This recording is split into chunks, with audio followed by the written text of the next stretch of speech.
I would find it very unlikely that he's any lower than that. Yeah, no. AB 915 comes over here from El Paso and starts making waves in Corpus Christi tournaments. I think for his first 4 tournaments, he didn't place below third. Yeah, he's a very, very good player. So 915 playing for Redacted. He's super good, but he's definitely the favorite in this matchup. I think RD got the long end of the stick in this counterpicking war. I don't think, and also during the draft, I was surprised that nobody really went for AB as fast as they actually did. I cannot type. K-Man going Lucina and not Joker. This is troubling. This is very troubling. Well, I've played this matchup, and I think if Lucina plays correctly, which I don't have any doubt in my mind, as a fellow Lucina player, that you space correctly, you don't get hit by the dumb stuff that Terry is known for throwing out. Don't get shield grabbed, don't get jabbed. I think the big problem in this matchup, especially for K-Man, K-Man's a player who loves to go in all the time. He's going to go in here. Manages to work out. But the big problem is once you get close, Terry is so difficult to spot with because his jabs, his down tilts, his specials, they're all so, especially power dunk, the invincibility on startup. It's very difficult for sorties with slower startup like Lucina to deal with. Yeah. But a character like Joker with his back air, oh, now I agree with you, but I don't think this is a going in war. This is a spacing war. If you outspace Terry, I really, really think you have a chance. Now, also, Terry, not very good at recovering. Definitely true. Lucina, a known edge guarder, a known ledge trapper, she has the abilities to sit back, play the spacing game, throw homeboy off the ledge, and not let him return. That's when it really becomes a player versus player type thing, because then it becomes, how am I going to keep him from getting back to the ledge? If I force him to recover low, what do I have? Let's see what he has. And that sounds like a good one. The problem with that is 915 will always do charge up beat, which has leg invincibility. Yes. So if he hits you, he's not even going to get hit. You waste frame advantage, he gets stage. Okay. I think I see what you mean there. So the counter doesn't kill, but awfully close to it. Garge rising tackle is very strong. And I agree. This matchup, dash attack. Dash attack kill. I have a big problem with dash attacks that kill. And that was pretty early too. Yeah. 130. Have you seen Pikachu's dash attack? Yes. It's stupid. And this is Terry. Where shit gets real this rough for 6-inch. This is where AB starts asking people if they're okay. He starts doing the power guys. Oh, okay. So there he had the right idea. He wanted to, and that's the other thing. A lot of Terrys are when you get them out that far, they're forced to recover with their side B, which you can easily counter. I mean, I agree to an extent. Like what he just did there was amazing. I don't like the counters. I wish. A shield like break. That. You love to see them. Even though you just press a button, you don't see them as often enough to be like, oh, that's it. Yeah, it's kind of boring. But the reason it's so sick is because I know you're gonna sit here and shield. Yeah, and Lucina is one of those characters that can certainly force shields often, especially if you're doing nothing but approaching with aerials or things like that. And she's got great stuff to do if you're shielding. She's got shield breaker, of course, but her grab is actually pretty good for a sword. I disagree. Her throws suck, right? Other than down throw at super early percents, but her grab itself is pretty good. I would like to agree, except the thing is I play Lucina, and a lot of the times her arms just decide to not work for me. I don't know if I'm misspacing them or something, but I think she has noodle arms. I don't think she really is good at grabbing things, because I think the issue is with her range. I don't think she has. I think her range isn't necessarily the problem in this matchup, right? You were saying you got to zone around. I think that was all the player. I think K-Man kept going in way too much. Yeah. And you need to just hit center. you gotta chill for a bit. Yeah. Stand there and wait for him to do something. Yeah. Terry's neutral. It's better than King's. It's better than Ryu's, but it's still way worse than Lucina's and way worse than most characters. Especially with the fact that Lucina has a thing. I don't know if a lot of people know this or not, but it's attached to her hand. It's a sword, and it makes big arcing noise. Yeah, and when you hit it, you don't hit her. And a lot of the times, it can outrange a lot of these. It can outrange a lot of the traditional fighters. It can outrange Thorn's Incineroar. If you're getting shield grabbed as Lucina, it's purely a spacing issue. You should not be doing that. There's only two reasons why you get shield grab, and it's because you whiffed something that you shouldn't have whiffed, Yes. or you're standing in shield for too long. Exactly. And that's just not ideal. And now, as you know me personally, I don't always space the best, and I get grabbed out of shield all the time. But it also depends on how late you do these aerials. So there's Here's a lot. another zoning matchup coming up where 6inch just wants to keep Terry out Away. constantly. Yeah. And Aaron, I think, is a much better player at doing that. I think Aaron knows exactly what he's doing. He is also another player who has played Toon Link since Smash 4. So, and This is bad though. That crack shoot will stop anything out of shield except for rolling. It's so good on shield because it'll catch you jumping, it'll catch you spot dodging, it'll catch you rolling away.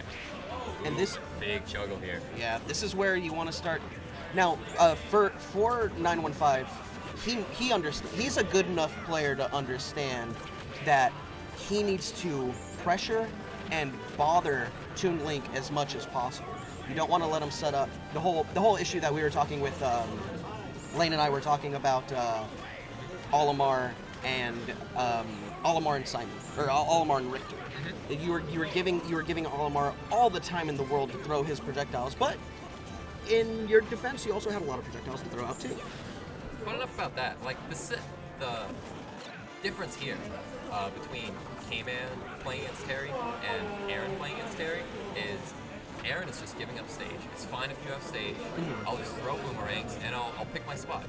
And I mean, it seems to work out for him here. Oh no, he may have saved. Oh yeah, I like that. Live, but Yeah. he manages to close it out regardless. Oh, okay. Trying to catch his jump. He was trying to catch his jump. He opted not for the crack shoot because he knew that he was already expecting the crack shoot. I mean, but here's the thing. Crack shoot wouldn't have killed. Up smash would. It wouldn't have killed, but he was looking for the jump. He was looking for the jump, which he didn't get because Aaron knows well enough now, because it's happened 3 times, to stay in shield and not let crack shoot come out. Oh, And there's the dash attack. Yeah, that shit's invincible. It's really good in matchups where you just want to try and force your way in, but of course it's punishable. Yeah. This is the scenario that Aaron really wants. He's got stage control. He's got a bomb. He has all the projectiles that he needs. He's very scared of the dash attack now. Yeah, Aaron's a very emotional player. Yeah. Once he starts to get overwhelmed, he continues to be overwhelmed. Even after he resets to neutral, he starts playing a little more scared, starts taking a little more risks. He lacks that confidence that you really need as a player to kind of finish off stocks and do Especially things that, in a crew battle setting. Yeah. You don't want to. Down tilt. Now it's easy to be scared, but the thing is like you need to slow it down. You need to not get hit. You need to relax a little bit, and then you need to regain your composure, and you need to start playing the way that you were playing before. There's a thing in skateboarding: you fall down, you get up, you go do the trick that made you fall down again. That way, you prove to you, not only yourself, but to the trick, that you're not afraid of it. Exactly. Oh, but I mean, right now, he dropped that kill confirm, the bomb to fair, and he's just Terry's been running away with this ever since. Yeah. 915 was certainly a good in the back throw. Doesn't kill. He could have up smashed there out of shield and would have killed him. No up smash again. Oh my goodness, the patience on that fair was so good, but that's not going to be. Oh, he was afraid of the bomb. 2 people flubbing. He was afraid of the bomb blowing up during power dunk. Ooh. Perfect spacing on the dash attack. Oh, and he gets the up air and it knocks him straight into the heavens. The Roman soldier fall upon my sword, and 6inches, they're bleeding. Yeah. They're definitely the ones bleeding. I think we're pretty. 9-7. I mean, that's not that bad. Yeah, they're in a pretty good spot, especially because I don't think anybody realized this when people were drafting, but RD is a stacked team. It's very stacked. You That's have actually one of the first things I noticed is, damn, Dylan's trying real hard right now. RD is a stacked team. Garrett, Sonatic coming in. I think this is a really good place. Shulk. Yeah, Sonatic's Shulk. Sonatic's playing Shulk. I think this is like the ideal spot because, no offense to Sonatic, but he's definitely one of the weaker members of this very stacked team. So putting him in a situation where, okay, this guy has one stock, he just needs to take one and that's it. He just needs to take one. Yeah. That's super ideal. And then we get the counter pick afterwards if he takes this one stock. Yeah, so, and here's the thing about Rush Dylan as a coach. He knows what he's doing. He's had coaching experience. He's a very good player. I think what Rush has in coaching ability, all the other teams lack. I think that Give an example. I think that he looks at it like in a very basketball-esque sports way, where he's not just playing the player matchup, but he's also playing the character matchup as well. He knows when to put in when to put in the weaker utility players to just get a job done, rather than waste an opportunity using a stronger player when they can easily be counterpicked. Because when you look at 6-inch dilemma, they're almost done. Two people are almost out of a 4-man crew. Reads the roll in. It's fine because all you want is to get this one stock. Yeah. You have 3 stocks to work with. It's fine. And I think Dylan Rush understands that, and I think that's why he put in because also the other thing you got to understand is Lavin's good. He is. He's very good. And what he's really good at is when he doesn't get touched. Is when he just controls the neutral. He never gets overwhelmed, and he can just play his game constantly. And we're seeing it right now. That's where he shines, especially against weaker players who can't get through this barrage of projectiles. He can just keep going and keep going and keep going. Yeah. And I really think Sonatic's going to struggle to get this kill. Oh, maybe not.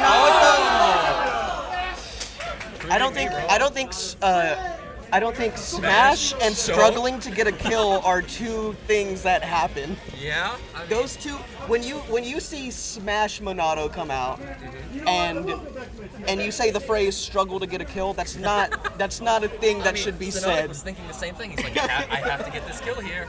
Smash. Yeah, of course. But I mean, that was the ideal situation for Yes. Redacted. Trade 1 for 1, get the counter pick after, and I mean, maybe I'm selling Sonatic short. Maybe he can take a stock, maybe 2 stocks from whoever comes in. Maybe Nate. Now it's where we're looking at getting a little bit of extra credit. Hopefully, like, we're crossing fingers. We're gonna hope that he gets like a stock or something that'll help him out. As long as he just gets 1, he's already done his job. Yeah. Rom and Nate's coming in. Nate's coming in. Not sure who he's gonna pick. I doubt it's gonna be Rom. And he's character locked. He is character locked. He's character locked. Is he sticking with Rom? That's super dangerous. He is sticking with Rom. Not an ideal matchup on Crom's end. Crom, I mean, Crom's that wild card character. Crom, where even matchups, like, he loses really bad, he can always just win neutral 3 times and then you're dead. Yeah, because he's strong. He's very strong. Very strong. And starting off with the speed Monado art, and we're gonna start seeing some really, really good play from Nate. One thing that I enjoy really watching with Nate play is that he's so fundamentally sound. He's so good at the aggressive motions. Yeah. Like a lot of people. Oh no, and that's. Oh, that's it. Oh no, he tries to get the counter, but he's. It's all right. That's. All right. Hey, no, Garrett's doing his job. He took the 1 stock he needed to take already. His job's over. Yeah. Anything he gets now is just extra. Now. But this is the big problem with choosing Crom is in a crew battle situation where you want to keep on to every stock as long as possible. It's difficult. You make one wrong read and then all of a sudden you're dead. Now, I want to see Garrett work a little bit more on his spacing. We're seeing a lot of whiffed aerials, and I feel like he's just throwing them out because he's hoping that Crom's going to run into it. which at there's going to be a point where you do wish that, but it's not. It's without purpose. Yes, he does not have a reason for thinking Crom's going to jump here. He's saying, I hope Crom's going to jump Yeah. here. And see right there, Nate just reacted to that. To you whiffing forward air. Oh no! Oh, and it doesn't kill. Oh, that counters. Oh, and he does the Crom Killer, the Crom Killer To to Schultz. Wow. I think if Sonotic switched to jump there and just waited a little while longer, he would have snapped ledge. It would have been fine. But this is like, it's a very young, juvenile Schultz. Yeah. So I think he'll learn eventually. I think he may have just started playing Schultz maybe a couple of weeks. And Avoca, his big thing, if there's any advice to give someone who's about to play versus Avoca, it's this. Do not jump. Avoca is so good at catching jumps. He's so good at catching jumps. And he's really good at ledge trapping too. Yeah. And two things that Crom hates. Is both of those things. Hates getting caught out. And hates jumping.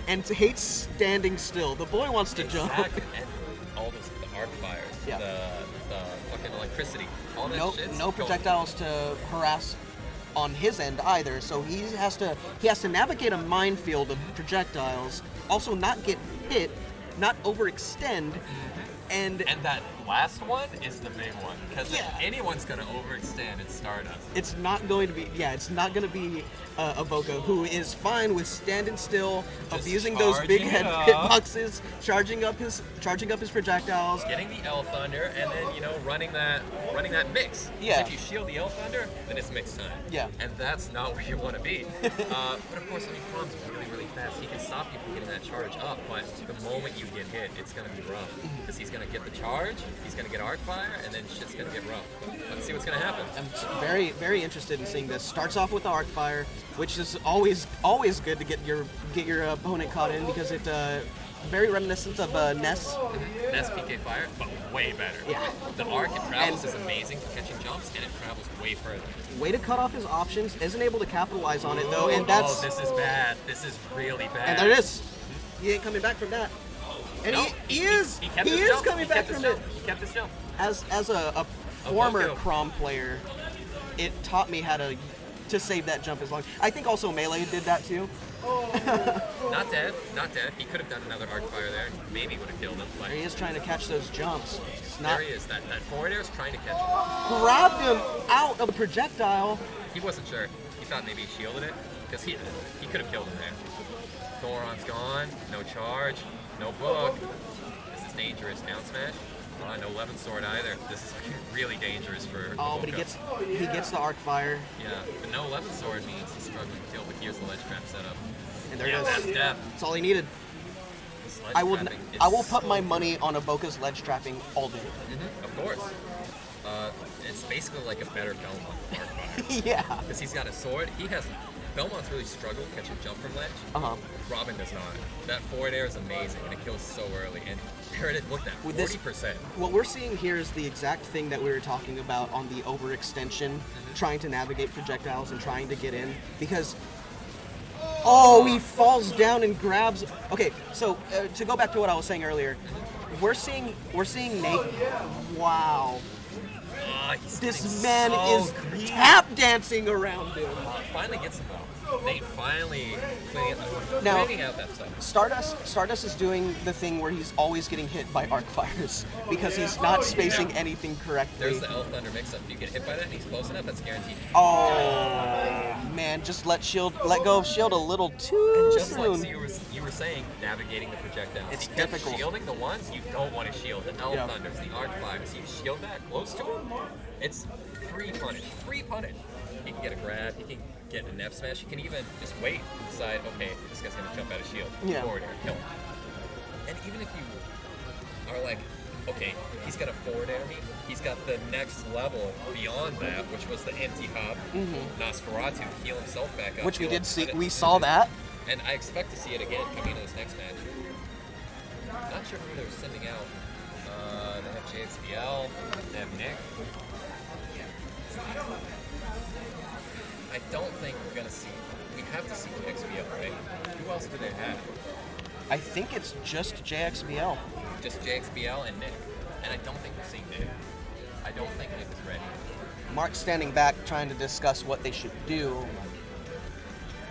Well, two very interesting matchups, CSS and Wolf versus Avoca.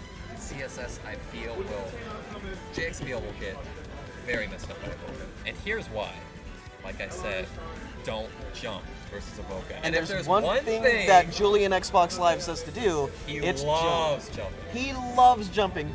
Call him the Jump Man. I'm surprised he doesn't play Mario. And Mark is coming in. Okay, so let me explain this for the viewers. We have this ticket system where once per season, the team captain can hop on in. The team captain can play. And if there's one team captain that you should be afraid of, it's Mark. He is godlike in Cruise. He is godlike in Cruise. And Mark is arguably still the one. best player in Corpus. He doesn't enter, but he has shown every once in a while that he is not anything that anybody should forget about. I definitely feel, going Banjo. I guess he messed up and chose the wrong character. Yeah, that doesn't... I was like, Banjo? Okay, so he's trying to shock the world. But he's definitely like a contender for top 3 somewhere along there. Yeah, no, absolutely. Even though he hasn't been playing that much, he's been playing a lot of Monster Hunter. Hey, can you blame him? No, honestly, I've been playing Monster Hunter. I played Monster Hunter with him yesterday. Game's fucking sick, but it's nowhere near as competitive as this. I think Mark is having second thoughts about playing. That right. Not sure what's going on. They stopped the game. Was he trying to tilt Avoca by pretending to come in? Are we playing some kind of is this mental warfare? Has the crew battle meta evolved? Maybe. This may be this dilemma of 6 inches. Wow. Lane, what the fuck's going on? Mark can't find his controller, and neither can Dylan. Dylan's gonna let him use his, and Dylan can't find his. Because Ray took all the controllers from the other captain. Gotcha. There's a control goblin somewhere. I've never tried the sushi. What do you think? I know we're commentating here, but it's currently an intermission. Yeah, we're having an intermission. We have free talk. We can talk about whatever we wish. I'll be honest with you. Sushi, not good. No, just sushi in general. Yeah, it's not same, good. Same. Yeah. I agree. I definitely agree. I will say a little bit of intel here. Why? To beat Mark. If Avoca doesn't. Interesting.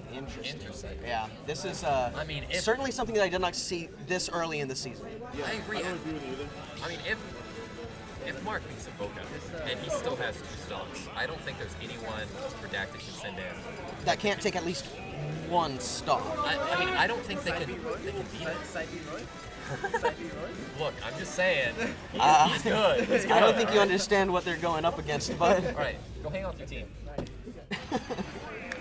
And Mark's really good at this match. Yeah, Ultimate came out a long time ago. Yeah. A long time ago. And Avoca managed to took the game. One of 2 people in all of the seasons to beat Mark at a local. Avoca never touched him again. Repeatedly 2-stock, 2-stock, 2-stock, 3-stock. Now here's the other thing too. Wolf has a pretty good projectile.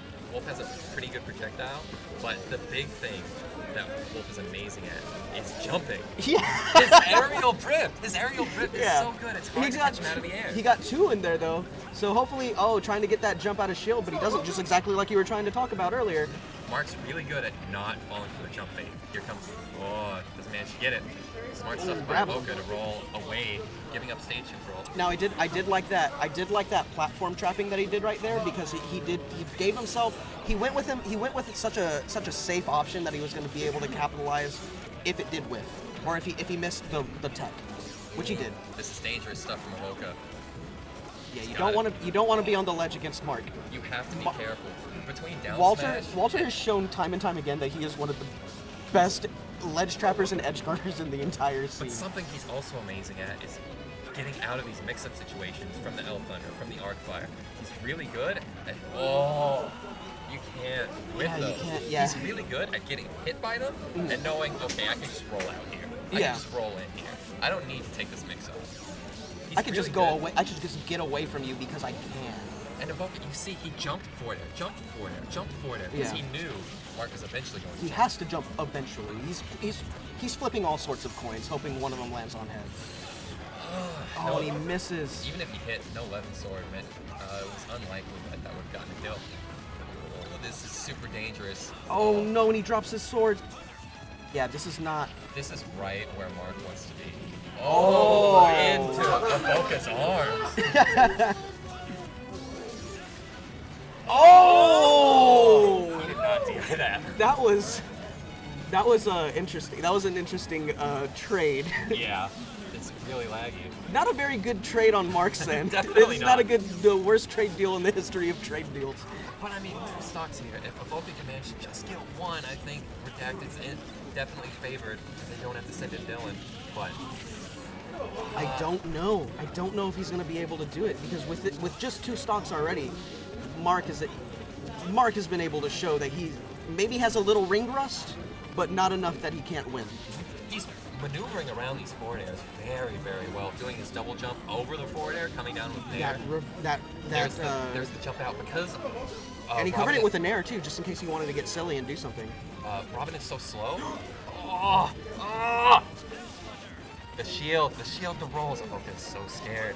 Yeah, Let's Boca see. does. It doesn't look. It looks like he doesn't quite know what he can do to try and. But this is dangerous. with He's got the Elf Thunder. shine. He's got Elf Thunder. This is super dangerous. If he lands an Elf Thunder on shield, I think it's gonna be Oh, the no. curtain. Oh. Oh man! He thought he needed walked. this. This is a very, very close crew battle. Jordan just showed up. Oh dear. Remember, he walked into. We were also there. He was like, y'all remember that time Bobby Boucher showed up at halftime and won the mud ball? That's basically what's going on now. So it is now 3-3. 3-2.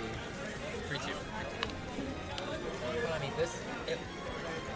I still Folks, we think don't know what's going on. Unless Dylan goes in, 6 inches is the favorite to win. Jordan. Sending in Leany. We were talking about Leany earlier the today, very at the beginning. very beginning. What? 420. I already have. You want to call it out? You want me to? No, actually, you call it out. I'm busy commentating. What?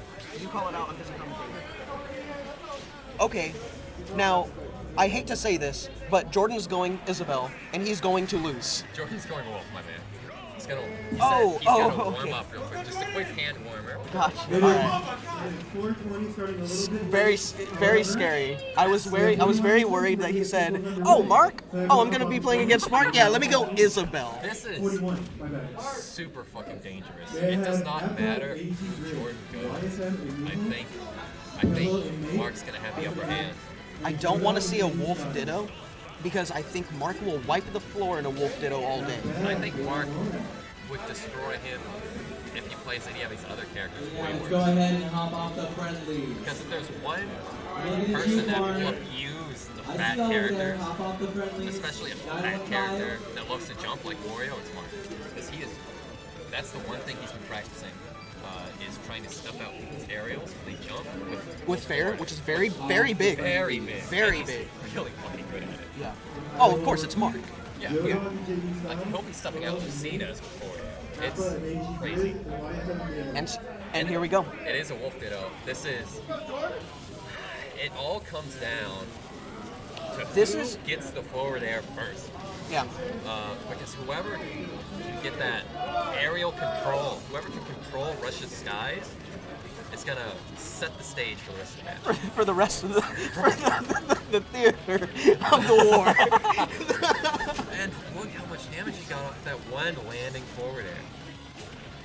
Oh, gets him with an up tilt. I don't think Mark was expecting that at all. Yeah, he was trying to laser, but up tilt managed Oh to my just beat up the goodness, laser. this is so brutal. This is like watching Melee. This is like watching some Fox players play each other.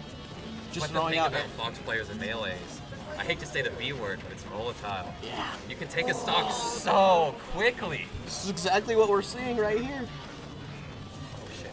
I'll look it up after this. Okay, there he gets it. Gets the down tilt. Ooh, jumps and waits just a moment. He has the wherewithal to just hold on for a moment and not do anything risky. As long as he doesn't give up stage control here. And he Oh. does. That Nair is so difficult to deal with. It's so safe. Yeah. And there's that. Mark is the king of the down throw tech chase.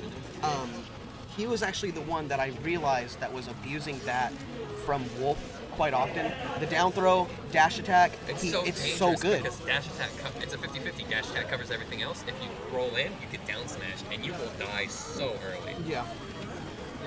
Jordan's still struggling to get back on stage. Mark's just not giving up stage control. No. Down tilt out of shield? Yeah, you can't go up against a person like Mark. He really needed to up smash that, get all the damage he could. He's Barely so hit by. greedy. Yeah, he's the main difference that you can see between these two wolves is one's playing a little bit, and it's so minuscule that one's playing just a tiny bit greedier than the other. These back airs. This is what he needs. This is what he needs. He cannot let him get stage control again. If he does, there's no way he wins. Do not let him come down with there. The F tilt. F tilt's so good, yeah. Perfect answer. He knows F-tilt. what he's doing. Oh, gets it. Oh no! It's There alright, it is. it's alright. This As is soon as he exactly dashed what I back. was talking about getting greedy. He wanted the kill too much, Right and he there. threw out Both of them. 4 kill moves in a row. But he gets the back throw eventually. He needs to get a very quick combo here. Just get him off stage. Just don't go to the ledge. If he's at the ledge, he will just get back aired and walled out. Yeah, he just needs to. He really needs to slow it down. He needs to calm down, think about what he's doing, understand that. I think the big difference there was the way Mark used Nair. Yeah, The way we didn't Mark see. would I felt like come we down didn't see a single nair, a falling nair, but we didn't see any rising nairs or nairs that kind of took up space in the air neutral. They're fucking dogfighting him. Yeah. But the big issue was he would always fair. He would always fair. And once he got above Mark, Mark had no trouble just jumping up air. Yeah. He would never come down with the nair at the right time. Or he would come down with the nair when Mark's all the way over here. Mark would just walk up and tilt him. Yeah, that was. Hey Roger, what's up? One person on screen? Yeah, put somebody else. Look at whoever you want to bracket, I'll pull it out. Aren't you All right, Yeah, folks. the microphone that comes with us, man. Aren't you and Lane doing I don't. I gotta look at the schedule, but thanks guys for watching. That was the Coastal Smash League. That was me and Cox McCox.